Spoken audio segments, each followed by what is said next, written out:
Today I want to talk about, as the title always says, data-driven hybrid modeling in Earth observation.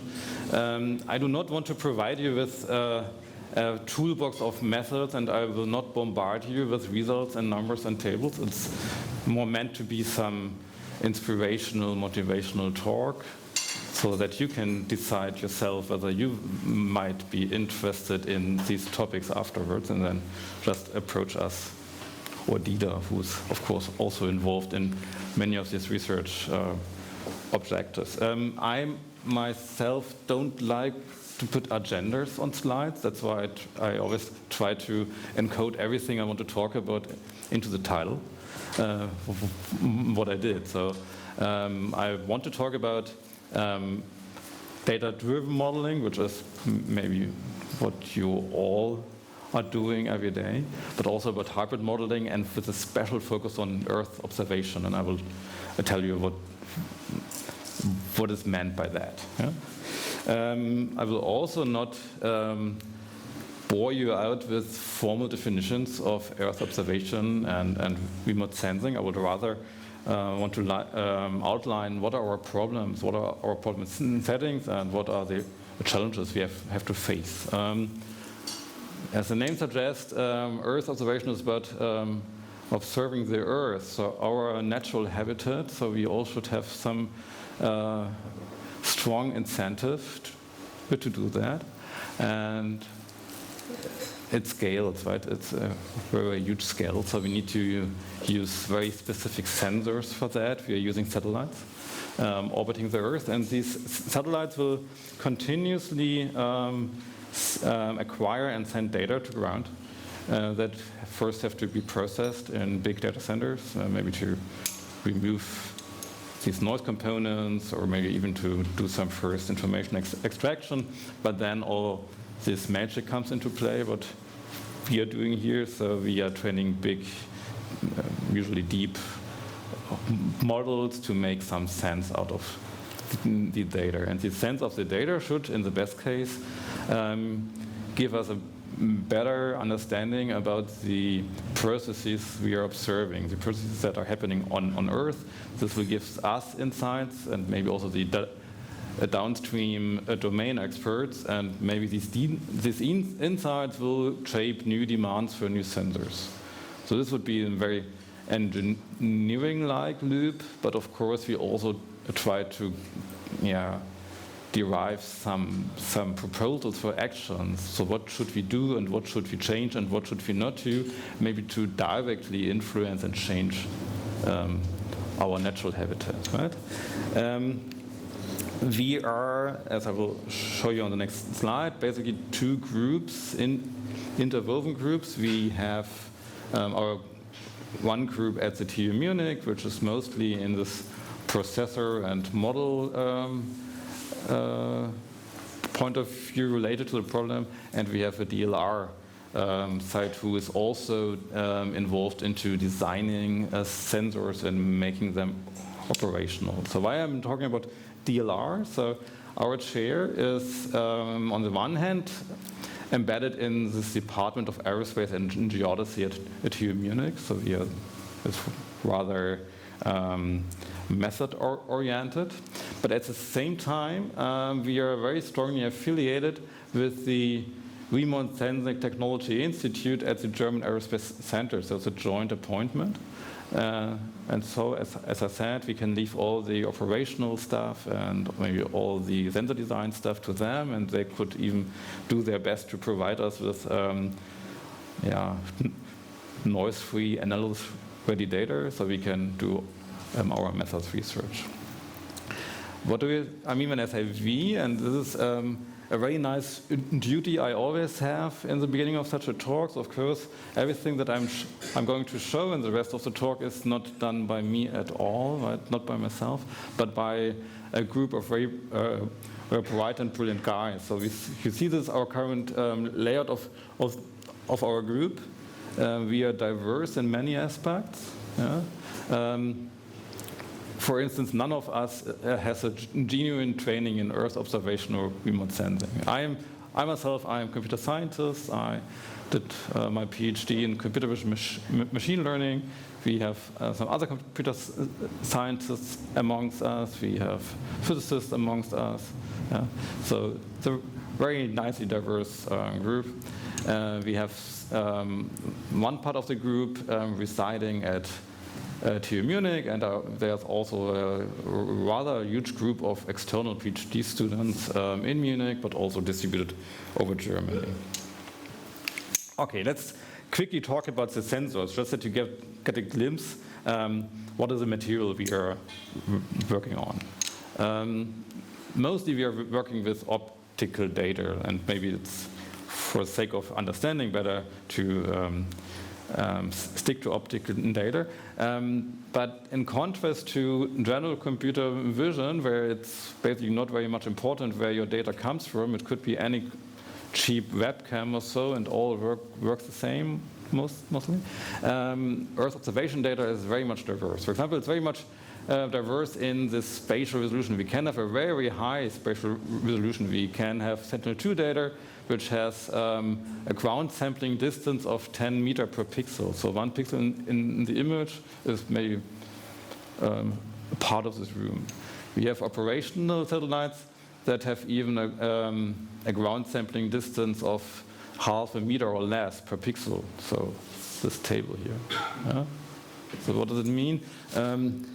I promised myself to restrict numbers of Earth observation images I'm showing in such presentations to 1, because otherwise it would get very much verbose. That's why only this one here. So this is a high-resolution optical image from the Thwaites Glacier. Oh, okay. You see it's in the southern hemisphere. Where's my pointer? Here. It's here. It's also called the Doomsday Glacier because it's an extraordinarily big glacier, and if this one melts, it will result in a significant increase of the sea level. That's why the Doomsday Glacier. And you see what's happening here. It's currently cracking. So these are cracks in the glacier. This is not the native resolution. This is the native resolution of this image. So this is how far we can peek into our Earth system. We also can have a very high temporal resolution. So, for example, all our meteorology satellites can capture 1 image every 15 minutes. The Sentinel-2 satellites will get 1 image of the same point on Earth every 5 days or so. And we can now even say we have a very high spectral resolution. So finally we got this Nmap satellite launched on April 1st last year, no joke, which captures the Earth's surface in 228 spectral bands. So not only 3 RGB channels. So this is very much diverse. What I like to say, with all of the research we are doing at our group, we want to turn the curse of dimensionality, which always was mentioned to grad students in university to be a bad thing, into the blessing of dimensionality. So we want to use all the data that is provided by this the sensors. So in summary, what is Earth observation data about? First and foremost, it's huge in volume. Somebody wanted to have more data, I just heard. It's very huge in volume, variety, velocity, so all of these V's you find in the big data definitions. These numbers grow old every day, but maybe some. So when I wrote my dissertation thesis, we had about 5 EB of remote sensing data in the data sphere. Somebody expect to have 175 zettabytes of data in a few years. So amazing numbers. And is Jonas still here? So how much data GPT-4 was trained on? I think it was 45 terabytes or so. Yeah, so that's big data. But these numbers grow old, and that's why maybe this is a better chart. This is the number of operational satellites in orbit. And you see that this grows extra steep. Right? And not lastly, due to the amount of these small CubeSats that everybody of you can launch at almost no cost. Right? What else? We then have to store them in these big data archives. This is the data archive at the German Aerospace Center. These are big archives of tapes. So there are still tapes in there, because otherwise you won't be able to store all this stuff. So it takes a while to get data out of the archive, but yeah. Okay, but back here. Another property that this data is very rich in information content, so you can spot everything that happens on the Earth's surface. At the same time, it's also very low in entropy. So there's a lot of redundancy in this data, and this is very challenging, especially when you want to feed it into data-driven modeling schemes. If you want, it can be global in coverage. It's available from different public and commercial providers. So these 10-meter data, everybody of you can freely download. These half-a-meter data you can buy at also reasonable cost nowadays, right? And it's archived over decades. So we have decades-long archives of satellite data. So you can even go back to history and try to model climate change or so. Okay, so maybe the core of today's talk, what are we doing with this data? How can we process this data, and how can we extract information from that? This is a refresher so that we are on the same side. So you all know these usual supervised learning regimes. So we have some input data X, which is, for example, such a time series of spectral reflectances of one point on Earth. And you want to find a function that maps from this X, this data, into some label space Y, for example, the crop class label of some agricultural parcel or so, which would be matter. Previously, even when I did my PhD, we were lacking data massively. So data was expensive, data was scarce, and nobody wanted to share data.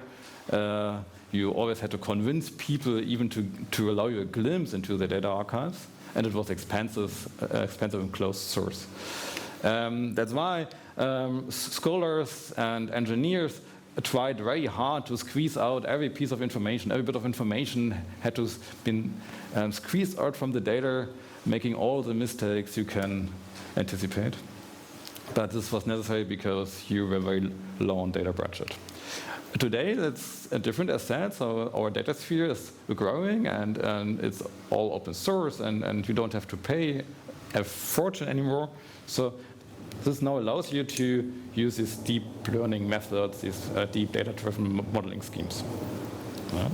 So now the new bottleneck is maybe here on that side. So now we are not longer limited by the input data, but by the labels, by the annotations. Now people have to sit somewhere and annotate. We just heard that. Companies don't want to do this. Students also don't want to do this. But we can at least force them to do so. But how reliable is that, right? So this is then maybe the new bottleneck, and this is what we have to take care about in the future. So what is our observation subject? As I said, it's the Earth. So again, here's the temporal plot of 12 spectral bands delivered by the Sentinel-2 satellite. You see there are some peaks here. These are mostly clouds. So when you're observing Europe, you will mostly see clouds, no information. But you also have some windows where you can observe the ground, which is maybe your usable signal. Yeah? And our intuition is that everything we can see from the ground is somehow the phenology of the crop that was cultivated there. So the phenology is the annual vegetational circle of a plant. And we say maybe this is descriptive for the crop type, so we can use this to classify data. Yeah? And the noise is maybe mostly influenced by the weather. So, okay. We will come back to this later, but maybe one step back into the annotation process. When data was scarce and little. We only need a few experts to label data, and this was mostly right. So we could assume these annotations, for instance, are of high quality, because these are the experts that we were able to convince to provide us some labels. And maybe even then, these 10 labels we just talked about are fine or sufficient to some extent. Yeah? So today, as the data volume rises, we have much more data, exponentially more data. So now we have, or we need more and more experts, and maybe more and more non-experts.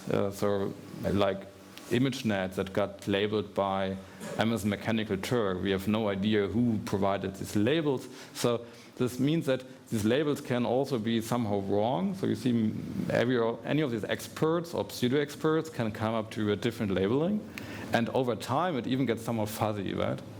So using these labels in purely supervised fashions is risky. Even, or at least if you agree and accept that this is your new bottleneck. So, okay, going back here. So we get this as an input data, and we have some associated labels, and we will force a model to make sense out of this data just by providing input data and these very expensive but possibly corrupted labels.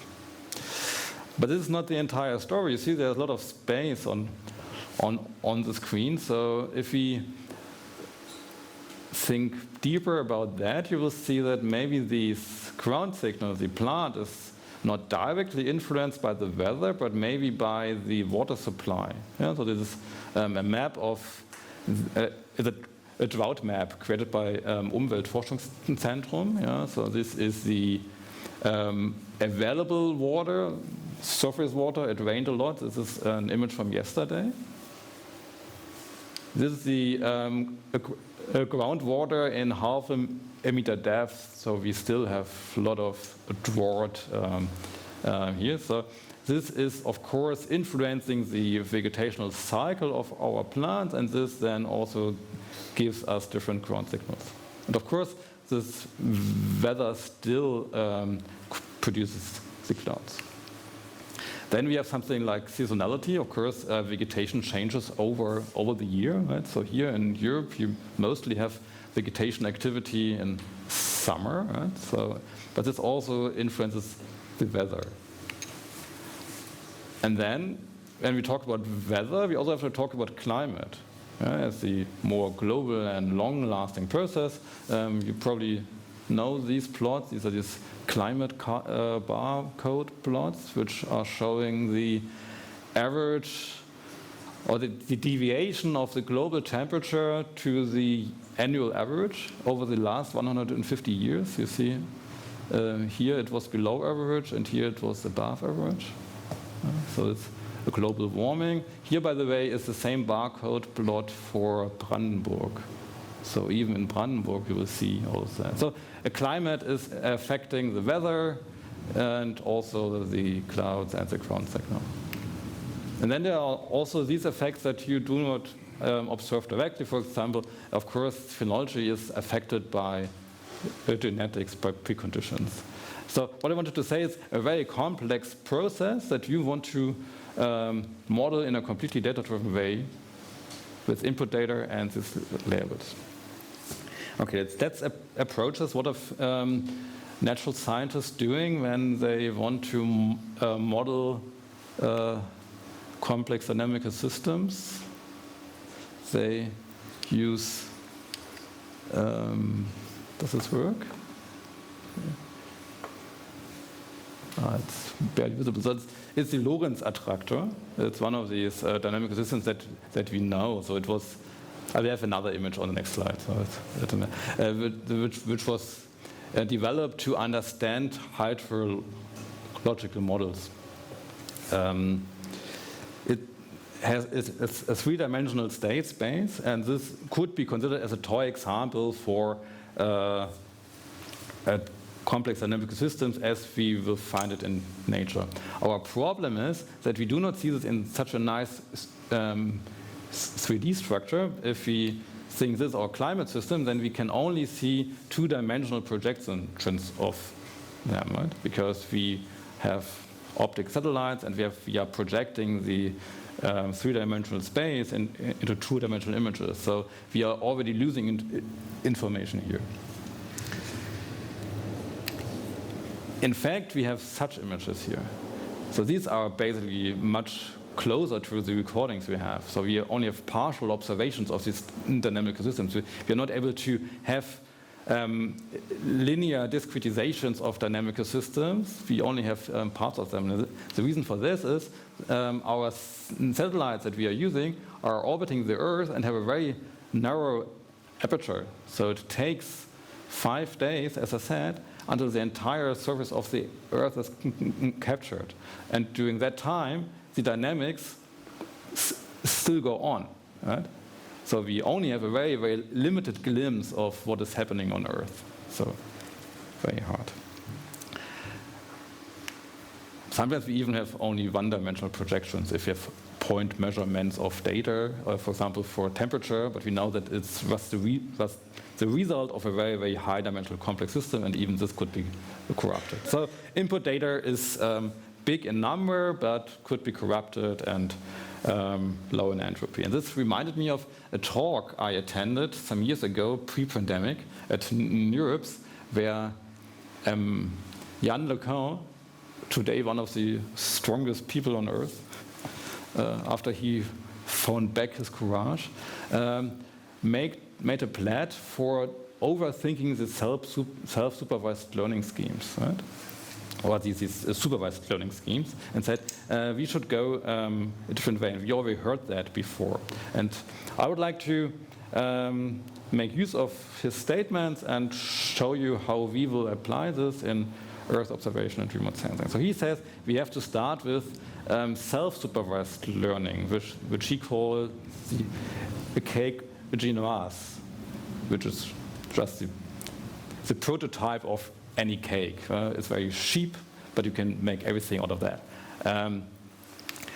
This is what he can also do. As already heard in the previous talk, we can train these foundational models in a very, very self-supervised way, just by letting the machine predict masked out signals or future signals, right?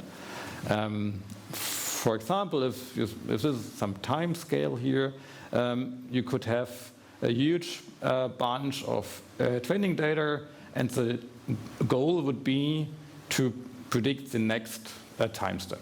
Yeah? In a very, very easy auto-regressive model. You could also say, well, I want to predict much, much longer time scales based on my training data. You could also say, yeah, I do not have so much data to train on. Yeah? So I want to make long-term predictions based on fairly short-term training. You can also do this retroactively, and this is maybe the most interesting thing. We could have different time series of different data, different sensors, different spectral bands or so, and maybe we have, for one sensor, we have a very long time series to train on, but for another time series, we have only a shorter history. So we want to predict these complementing parts here, right? So there are many of these pretext tasks that we can design directly on our Earth observation data.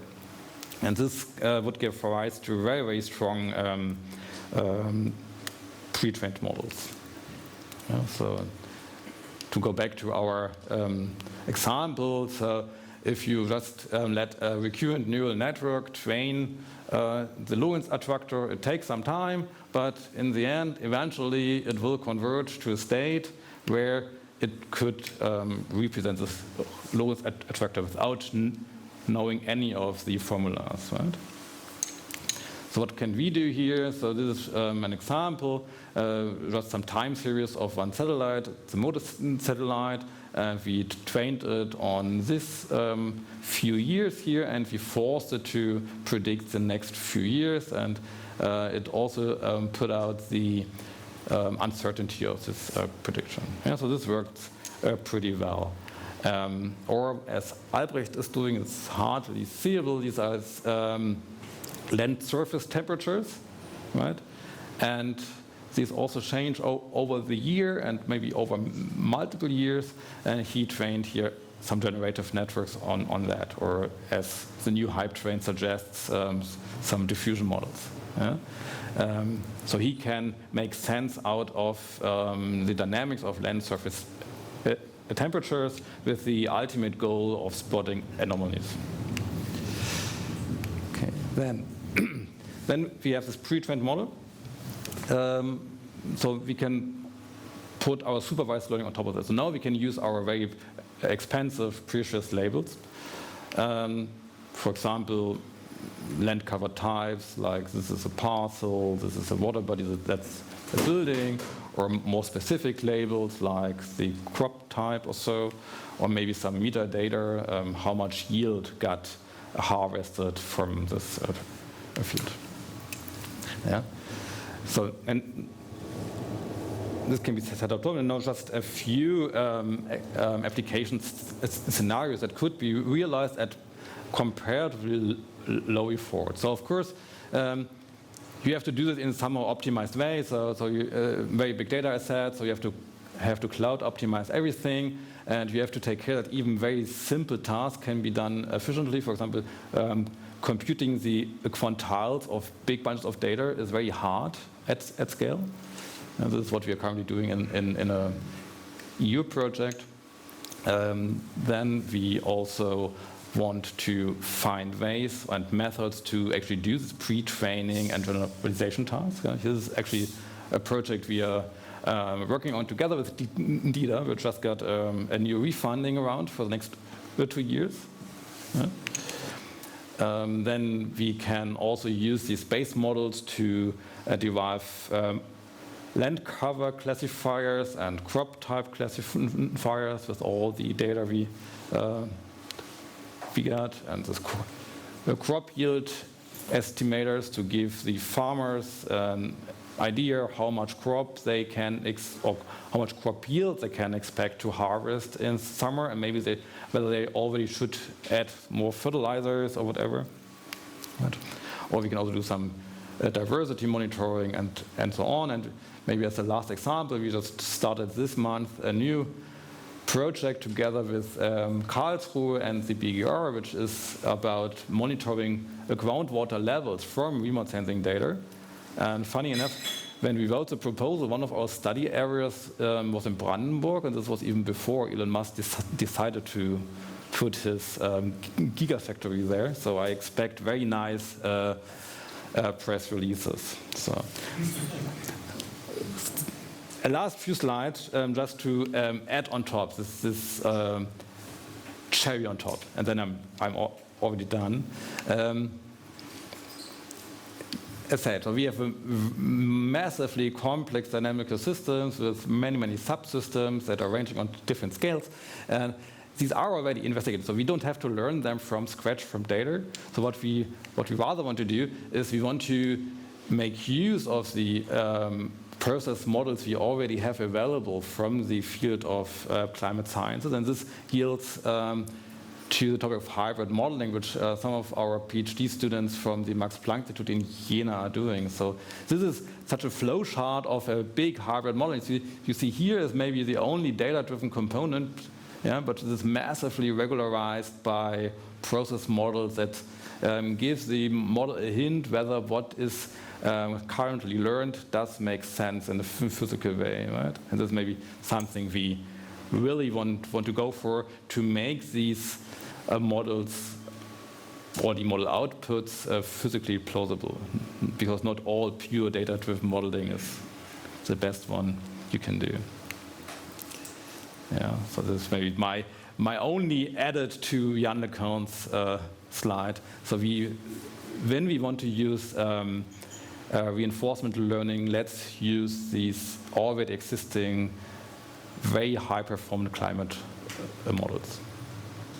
Okay, maybe just as a summary, if I would propose a value chain, let's go for data-driven and self-supervised learning first, because as Richard Feynman already said very long before, what I cannot create myself, I do not understand. Yeah, if you can't reproduce the data, there's a very low chance that you really understood what happened there.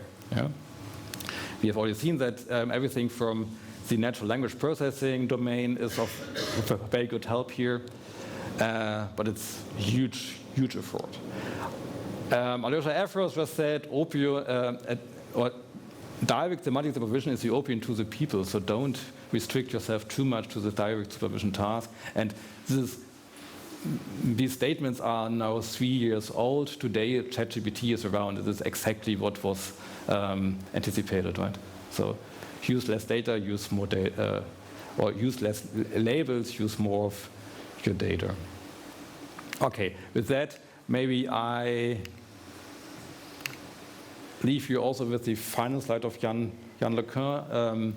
I'll be around for some further discussion if we don't have more time today. But maybe use this as an incentive for you. Either you are interested in solving climate change problems, or whether you're a machine learning researcher yourself and you want to have some very nice, relevant toy examples for your research. Thank you.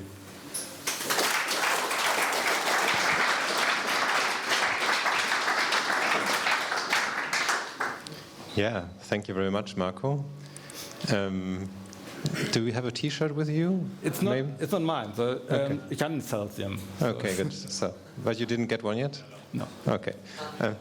So we have a very short time for questions, if there are questions around. We have a microphone here in the front. We have a microphone in the back. So, yeah, over there in the corner. Okay, I have one comment and one question. So the astrophysicists, they solved the labeling problem through citizen science, and they basically turned it into a game, label different galaxies by that. And the question with your crop yield estimates, have you looked into trading? No, I want to remain on the good side, right? But all of our research is open, so I can't prevent people from using that for these proposals. Basically, all of my incentives of engaging with problems is I want to have toy examples for the methods I find amazingly interesting. So, yeah, I would use my weapons for good. So, thank you very much for a very inspiring talk. You mentioned that you have been the assumption that enough training data are already existing. I totally agree for some kind of classification issues like you presented, like crop types. There, the data availability increases dramatically. But for more complex parameters, biophysiological parameters, soil parameters that make, for example, really use out of this high spectral dimensionality or this multi-sensor approaches, I still have the feeling that there is a strong gap for training samples. And how do you deal with that kind of problems to use this kind of existing training data, but they are very limited and also very sparsely in the spatial distribution? How to make remote sensing data more generic, applicable? Because I have also the feeling that a lot of AI methods are very regionalized, and applying it on a larger scale, regional, global, it's still quite hard. Do you have any strategies for that? Okay. Two questions, maybe. Thanks for these two questions. Please help me if I forgot one of them in the end. The first thing, you're right. So we are still limited in what we can observe. As long as we are limiting ourselves to optical data. If you are targeting soil moisture, there's good news.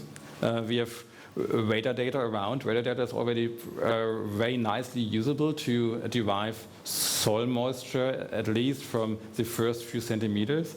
But we are still in negotiations with the Bundestag and the ESA to get new radar missions, in particular L-band radar missions. And L-band radar missions use longer wavelengths, so they would be able to penetrate soil much deeper.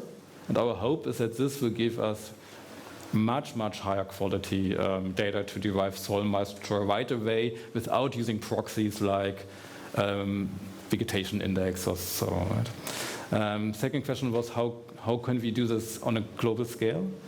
This is actually the subject of investigation of our joint project with dida, right? So we are concerned with applying meta-learning and pre-training to exactly that. So let's use the data we have available, maybe from rather data-rich regions like Europe, train generic models and find ways to generalize them well to other regions in the world, maybe where we have lower availability of data, and also by using only a few additional training steps. So this is exactly what we are targeting here. And as said, we just got a new funding round, so we get support for that. And hopefully we will have at least some suggestion to solve this problem soon. Thank you. Okay, unfortunately, we don't have time now for another question, but I think Marco will be around. So maybe you can catch up on that. A nice round of applause again for our speaker.